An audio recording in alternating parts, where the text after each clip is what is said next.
How far do we have to go when we can actually say we are heading there? I mean, Malaysia has been very progressive. We included the vaccination program as part of our national immunization program in 2010. We've done extremely well, of course, with some disruption during the pandemic over the 2 or 3 years, but I'm very sure we'll be back on track with vaccinations. However, we need to move further to the 70% part of the screening and then treatment after. I think we have been very fortunate as a country to have such a good school-based vaccination program. And just a little bit about the vaccination program. I know many countries have challenges, real challenges with finances, with costs, with registries. But I think the success story of Malaysia is that we pushed out a very successful national vaccination program in schools.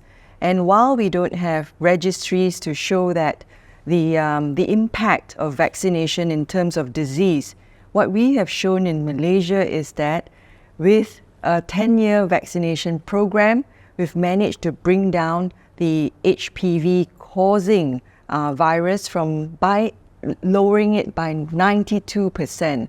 And that's consistent with what's happening in high-income countries where they have had registries to monitor, where they have had data. But through our small efforts, we've shown that as an investment case that's very worthwhile. And I think this is a message that's very important for lower middle income countries to know that with vaccines, you can also achieve a lot. But we must remember there's a generation that has not benefited from vaccines where cervical screening is going to be extremely important and life-saving.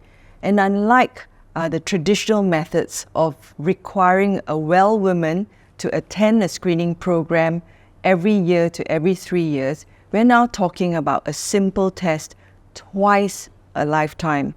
I mean, even if we can't get twice a lifetime, if we can get a woman to have an HPV test once a lifetime, I believe that there will be a big change if it's done as a country. And I think if you want to reach equity, this is what we're talking about.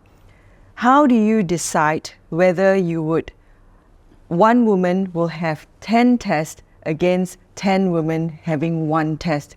And as people roll out this program, these are the questions we need to ask, and we have to make sure that we lend a hand to ensure that every woman gets a screen.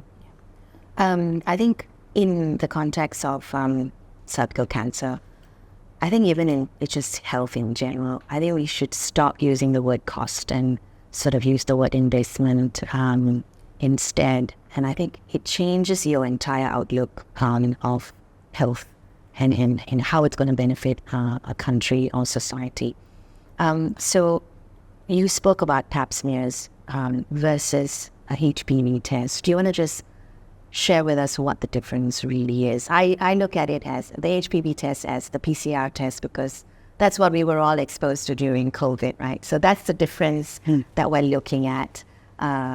So what's the difference? How best would you describe the difference? Let me talk about the cost first because I have some Malaysian information about the investment. Investment, yeah. So in the setting of our Ministry of Health, how much do we pay to treat an advanced case of cervical cancer?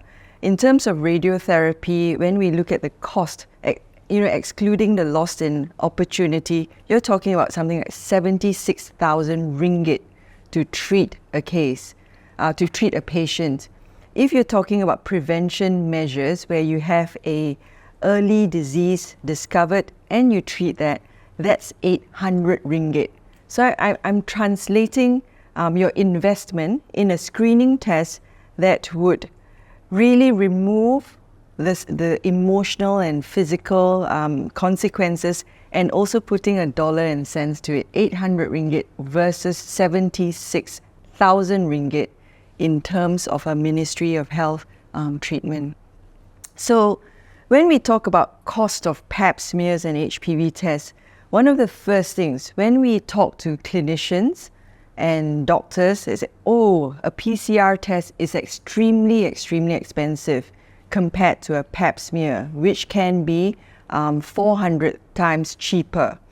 But when you take a woman in her lifetime and you talk about how effective the test is in detecting an abnormality, this is where HPV test becomes way superior. So if I did a pap smear just once in a lifetime, I have a 50% chance or probability, what we call sensitivity, of detecting a problem when there is one. If I use an HPV test that's accurate, I have greater than 90% chance of detecting an abnormality when it's there. So you're talking about the sensitivity or the how well the test predicts an abnormality when the woman has that test.